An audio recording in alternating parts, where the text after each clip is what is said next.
You're reading a script, Greg. Oh no, I'm reading my diary actually. Oh, of the time we were together. the time we were there. Yeah. Hey everybody. Hi. We're going live now with our Q&A with the director and cast of Jasmine Road. I hope you all really enjoyed the film as much as we did. Today we have Warren Sulatycky, who's the director. We have Aixa Kay, who played Layla, of course. Greg Ellwand, who played Mac. And the lovely Melody I knew I was going to blow on Mokhtari, who played Heba. Welcome, everybody. Thank you so much for joining us today. I've got to say, I love this film so much. I volunteered to do exactly one out of all of our Q&As at the festival. This is the one that I said I want to do this one because I just wanted to tell you how much I appreciated the film. It's such a perfect film for these times. Not only because of issues of racism and xenophobia and refugees, but I mean also because we're all of us are really suffering from loss and grief and isolation, and this film just sort of presents the cure for that is just connecting with other people and opening yourself up to other people. So it was just lovely. So thank you so much for bringing this film into the world. Warren, I understand that the film sort of had a long and convoluted evolution on its way to becoming reality. Do you want to talk to us a little bit to how the concept came about, or two concepts really came about? Yeah, sure. Yeah, so it was two scripts I was working on, or two stories I was working on back around 2015. Well, actually, the first story I'd been working on for a long time. It was really about my experience growing up as a ranch hand and a cowboy in the Rocky Mountains. I worked for 6 or 7 years during my my school years and my university years, leading trail guide, leading tourists and people going into the backcountry of the Banff National Park. And I really became a cowboy. And I worked with a couple of really great older gentlemen, cowboys, and they really became mentors to me at that time. It was my first job. And so these characters really stuck with me through my writing career, and I kept notes. And then around 2015, I started working on another story. I was just interested in what was going on with the arrival of the first wave of Syrian refugees that were coming into Canada at that time. And then, of course, there were successive waves of refugees up until now, and not just Syrian, but from all over the world now. And at one point I was driving, looking for locations around Southern Alberta for my first story, my cowboy script. And it just dawned on me, maybe I could put these two together, a newcomer story with a Western culture story. And that's Jasmine Road. Great, that's amazing. And it won Best Canadian Feature Film Drama at the Edmonton International Film Festival. So congratulations on that. And that was just in October. Did you guys actually get to be in a theater, or was it virtual? Well, I wish we were all there. I was in Alberta, and still am here, hunkered down. They had an in-cinema screening, opening night screening, as did the Calgary Festival. Most of it was online, but they had a couple showings. So I went up for that, and they surprised me with the Best Canadian Feature Award and a trophy. And yeah, it was exciting to be in the theater, but I really wish my whole beautiful cast and crew could have been there too. Yeah, well, hopefully in another year, we'll be able to be back in the theaters, because I think we all miss it. Aixa, so I was curious about how you came to be involved with the project. I know you've been involved with refugee resettlement projects in a volunteer capacity. So how did you hook up with Warren on this? Yeah, it's very interesting. There were two separate stories that were not related. So I was volunteering. Acting is quite unpredictable business. And sometimes you need to really feel a sense of fulfillment and, of soul nurturing in a way as through doing other things and being, participating in real life. And so I was volunteering with ISS of BC, that's the Immigrant Service Society of British Columbia, and they had a mentorship program that is very wonderful. So they match you. It's almost like a dating, but it's not, of course, but they match you based on your personality type with a refugee or an immigrant who speaks a different language. So you become their first friend and their first acquaintance here. And together you devise a plan for the next, let's say, 6 months. I can't remember the length of the commitment. Is it 6 months or a year? But you devise a plan and then you meet every week for a couple of hours. There's that. And I also was volunteering with the VAST, which is the Vancouver Association for Survivors of Torture. And it has like an amazing range. It's one of the largest mental health organization for refugees in BC.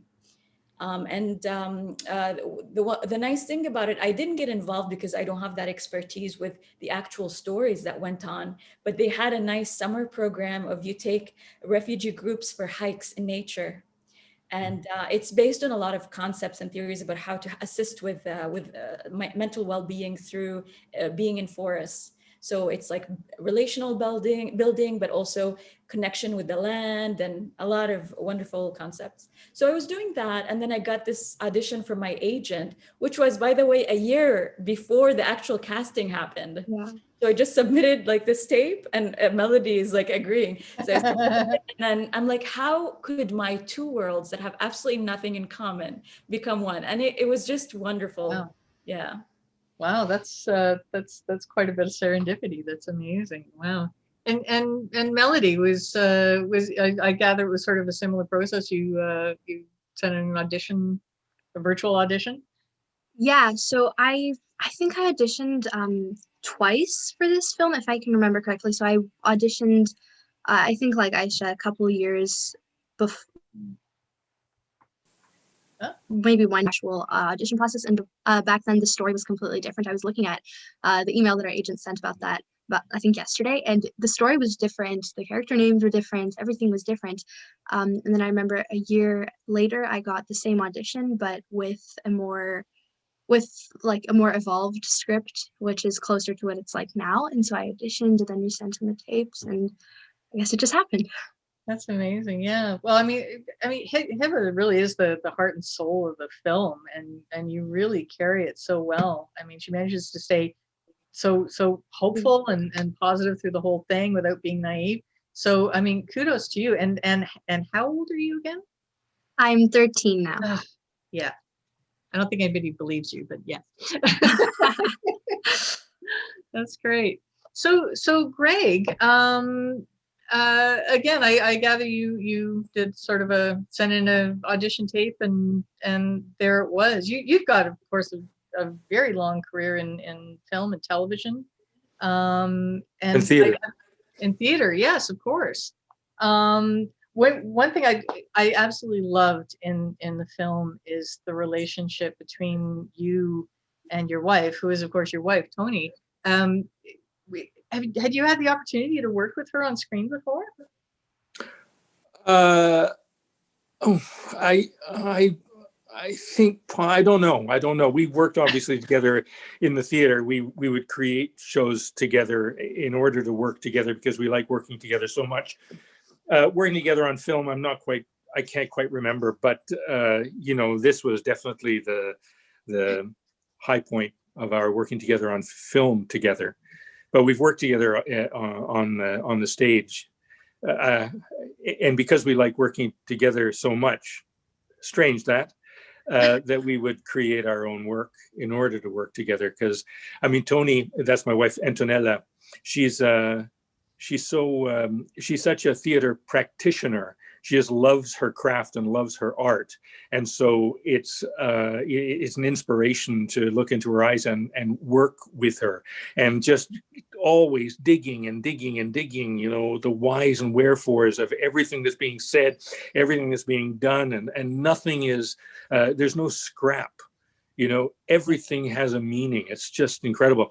We worked together in Montreal on a show called Tribes, and in the theater, and So we'd come home and the work would never stop. We would just keep on going over dinner, over coffee the next morning, all the time on the bus into work. It just didn't stop, but it's absolutely glorious. I mean, it's just such a meal of such nutrition. Oh, that's amazing. And, you know, I mean, it really, really shows on screen. I mean, you can tell the depth of the relationship between you two. It's just absolutely lovely, lovely to watch. So I had to ask, so I noticed in your bio, what is this about Toronto Bike Share that you're involved with? Well, apart from actually needing a job, because like Aixa said, the acting is quite, you know, it's fraught. It's fraught. My wife and I have both been actors for 40 years or something, professional actors, and we've had good times and absolutely horrible times. But you know, we own a house in Toronto. that's something, and we have 3 incredible children and grandchildren.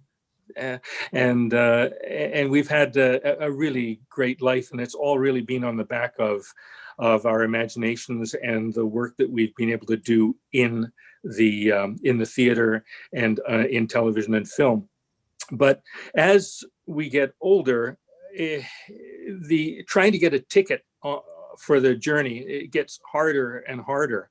So about 3 years ago, I saw a guy on the street working the bikes, you know, the city bikes, the Bike Share Toronto, filling up the station and stuff. Oh, I could do that. So I wrote to the station, I wrote to the company, and then they called me in for an interview, and it was a Thursday, and he said, okay, can you start on Monday? I thought, oh my God, my life is going to change. But having a job, and it's really sort of the first real job. I mean, I've had other little job, you know, I've been home renovator, and I work in the SP program where you pretend to be sick for doctors and such. I've had lots of little jobs before, but this is like the first real job where you actually get up in the morning, you work, and you put in your time, and you get money in the end. And having a job was so liberating. Having money, and I didn't have to worry anymore, and I could buy little bits and pieces of things, and I didn't have to worry. The worry just stopped. It was incredible. And then I auditioned for Jasmine Road. Well, there you go. And I didn't. Jennifer, just so you know, Greg is the person who brings his bike from the plane onto the set, and he keeps rolling around. He has this amazing bike that he unfolds, and he let me ride it once. But it's so fun seeing him just like riding on his bike. That's amazing. And of course, everybody in Toronto is riding bikes now. That's right. I mean, not now, but no. Well, yeah, no. Well, actually, in the summer it was incredibly busy because nobody wanted to take the subway or get on bus. That's right. Yeah. We were really they shut busy. down, and they shut down part of the Gardner to do it. But as for the liberation that having the job gave me, when I got the audition for Jasmine Road, you know, as an actor, we don't. Well, right, in my case, I wasn't given the script or anything. I had no idea what the story was about. I had no idea if it was an American film, a Canadian film, a Belarus or South Africa. I had no idea. I just got 2 scenes. And one of the scenes was a very, very long monologue about my ex-wife. And I learned it, and I put up the camera, and I did it. And it wasn't perfect, but I did it in 1 take. I didn't think I would possibly get the part. I thought it would go to an American or a bigger Canadian actor. And so I told my wife, yeah, okay, that's it. Let's send it in, you know. And then a week later, Warren phoned me, and then, you know, put me through some more hoops, and eventually offered me the contract. But that was a absolutely wonderful, a wonderful job. Oh yeah. Well, I mean, you did a wonderful job at it. I mean, Matt goes through such an evolution through the whole course of the film. I'm curious, like, how, I know you don't always relate to every aspect of a character, but I mean, were there parts of him that you saw in yourself and vice versa? Well, this would be very interesting to talk about for the other actors too, because you know, you have to become one with the character, no matter what the character is. I mean, I've played really horrible characters, and of course, Mac has some thinking that I do not have. His right-wing thinking is not how I think. So I had to go and look at books about right-wing thinking and conspiracy theory and all sorts of things like this. So it's always an exploration and is a bit of a holiday. Acting is like a holiday. You go somewhere and you learn something, but you're always able to come back home if you're lucky and if you're careful, if you do your craft properly. You can go as deeply and as far and as deep into a character as you want, and then you can get the flight home. I suppose some actors might actually need help doing that with a psychiatrist or a psychologist, but I have a very strong home life, and so I'm always able to come home, which always allows me to go very deeply into extraordinary vistas, which I wouldn't normally do, you know. So what I did for Mac was I wrote a like a companion script to the script I had about everything I was thinking and feeling in every single scene. Yeah. So Wow, that's amazing. Well, I mean, Aixa, I was that's something I was going to ask you and Melody. I mean, how much of Layla's experience reflects your own? I think there was an article, funny enough, a year before that I got interviewed in, and I said, I dream to take a role somewhere where I am a person who's a foreigner and an outsider and struggling to belong. And I feel like I do agree with her on the terms of having a strong character and being misunderstood and coming from a place. And actually in Calgary was the first time, the only time in Canada where I faced racism at some point. I was visiting and I had a very strong encounter, and it was good eye-opening that we think sometimes I live in Canada, but where do you live? What kind of community are you in? What pocket are you in? So all of that, it's nice to have that broader awareness and then to understand. But I feel the struggle of her being foreign, but it's so humbling because she comes from very strong experiences of trauma and war and things that I have not encountered, other than maybe the Gulf War in Saudi, which was like a brief, like, you know, very light, nothing as serious as that. But it's a lot of times the way into it is reading and watching what has been, what has been done before, and like documentaries, and so try as much as possible.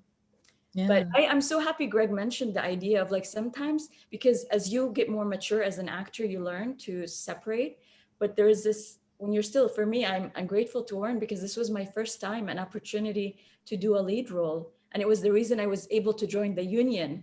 And so that's also directors that employ and hire people of diversity, people of, and allow them this opportunity. Like, look at the doors that it's going to open for so much more in their career.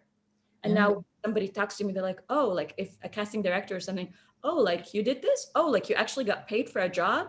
And then they look at you differently. Yeah, exactly. Exactly. Well, Melody, I mean, your background, I mean, I'm not even sure. Were you born in Canada, or were you here recently, or?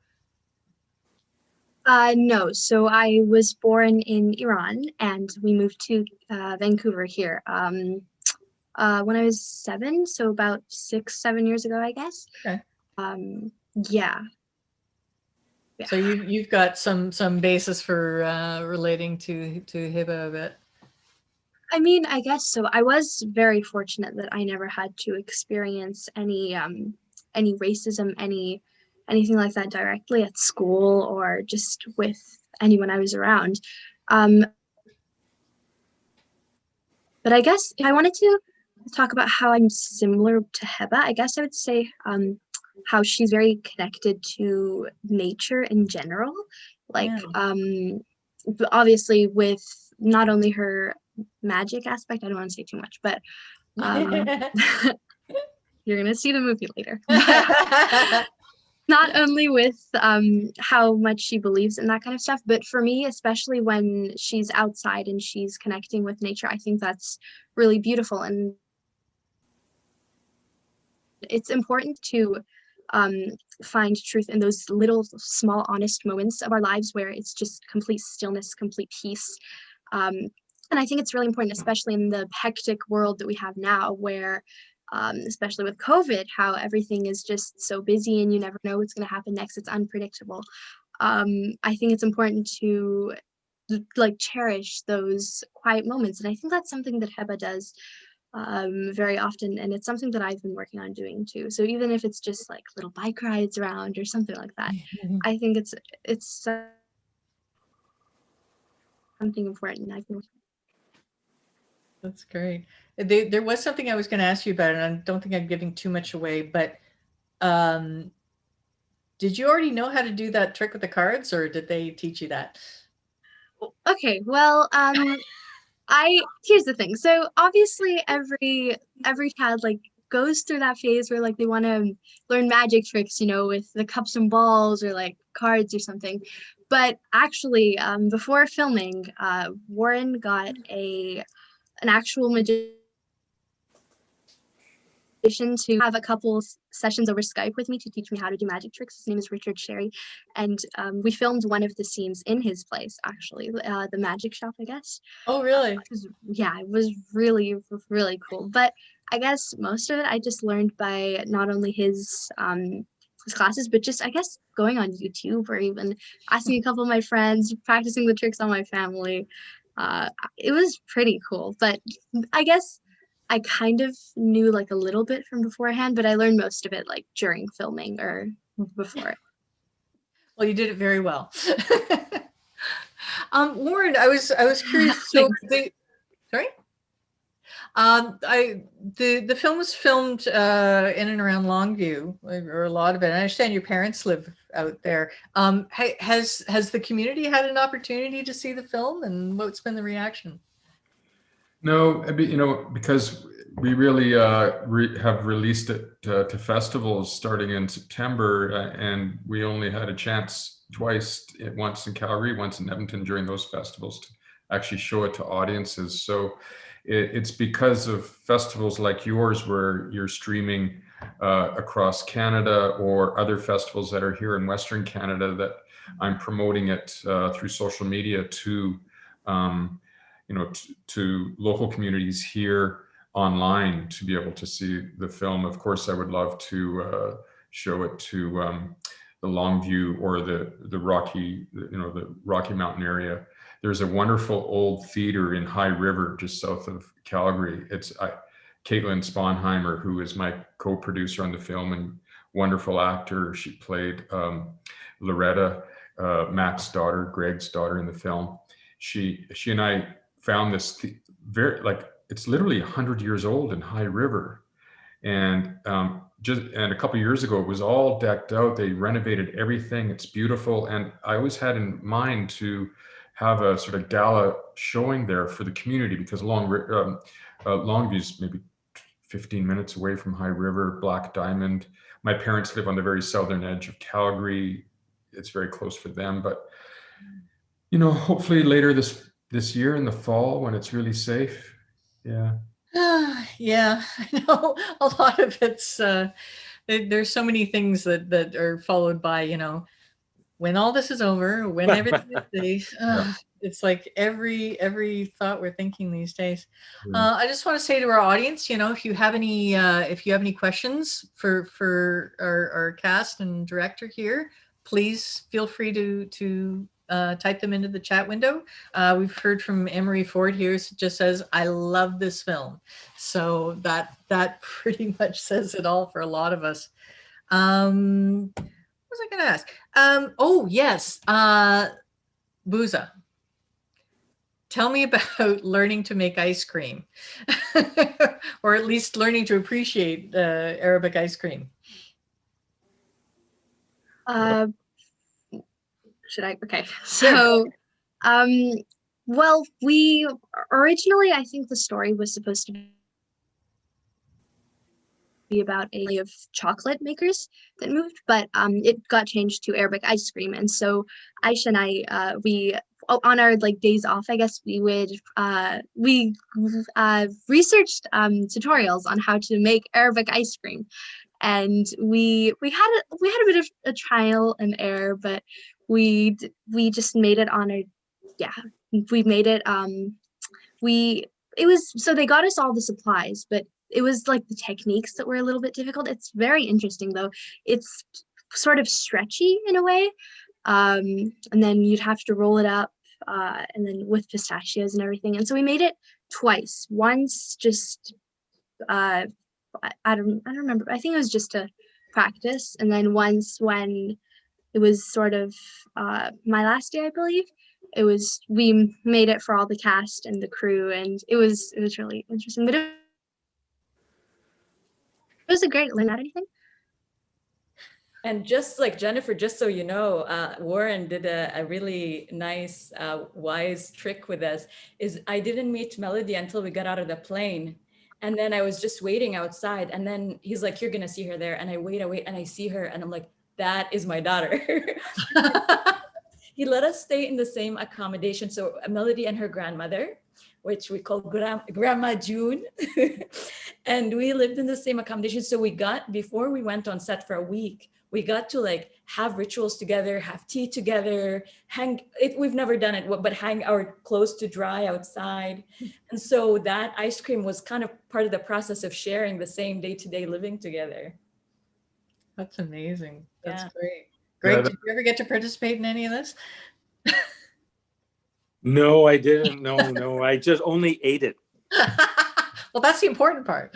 Yeah. Well, they did it a lot on their free time, on their days off. So he ate it and he survived. So it was good. Yes. It was good. Oh, it was good. Yeah. Well, It was really I'm good. dying to try it now. So I was suggesting earlier, I think we need to set up a booze shop in Milton now. Yeah. Yeah, it was Aixa who suggested it originally when there were some elements in the script I wanted to change. And we were looking for another food stuff that would work for that part of the story. And Aixa was really integral in developing certain areas of the story. And she said, have you ever heard of booze? Well, I think was it Buza? Yeah, the pronunciation depends on the region. So Yeah. in my region, we say bula, but in Syria, I'm assuming they say buza. Buza. But so I had never heard of it. And I went online and I researched the images of it, and it's so beautiful because it's decorated with rose petals and pistachios, and immediately it just was so cinematic. And I thought, yes, we have to use this. And then when and then Aisha explained to me what the texture was like, that it's mozzarella-like. It just seems so wonderfully visual that it was so obvious to use that as the pivotal point in that part of the storytelling. Well, I mean, it worked perfectly. And like I said, you've got me craving the stuff now. So I'm definitely going to have to check it out.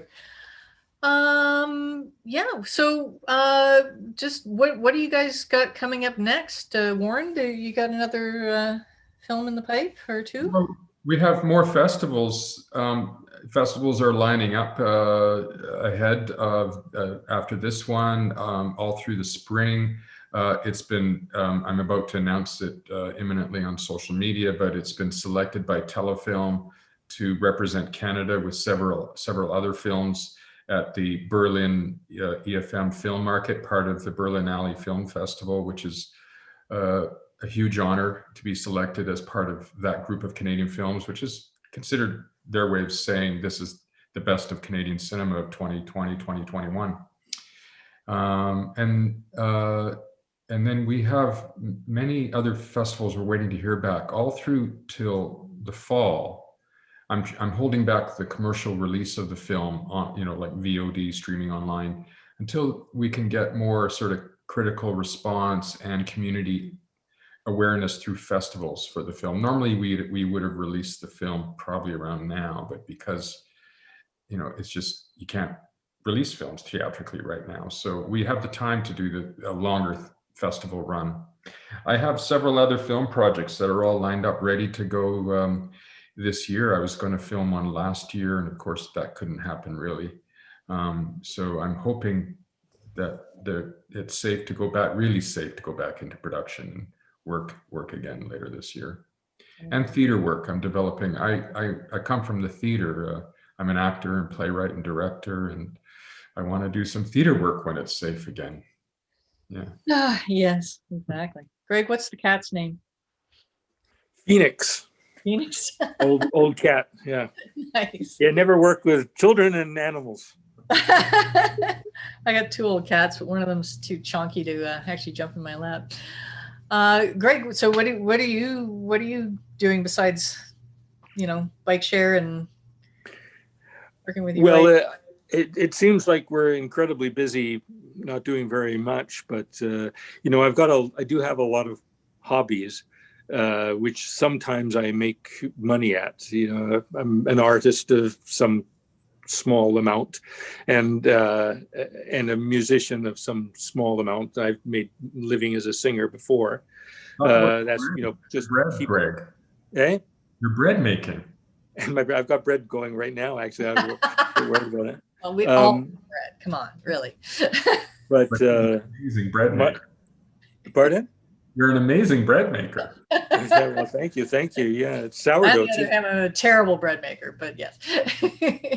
But talking about my wife earlier, she has a little project that she wants us to do. Wants us to get ready for when things open, and we'll be there, right there, ready with a project. I can't talk about it because I don't want to steal anybody's thunder, but we've talked about trying to get that ready for when the theaters open again.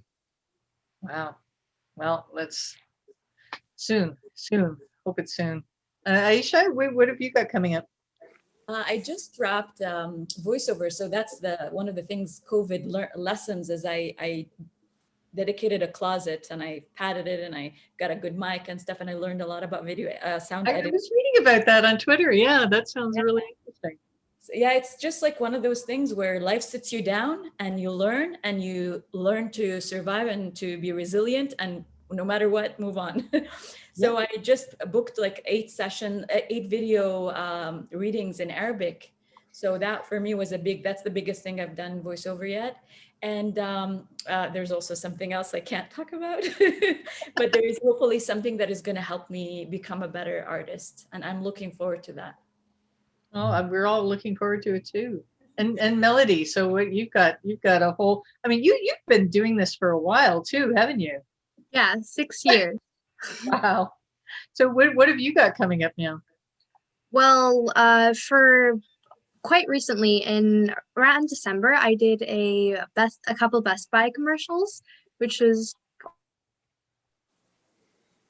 pretty fun. I hadn't any commercials as big as that. I also do voiceover acting, and so I've been busy filming self-tapes, sending those in, as well as like just for film and TV self-tapes, sending them in, recording them. And then there's also the school plays, the school productions, which I'm involved in this year and hopefully every year from now on. But yeah.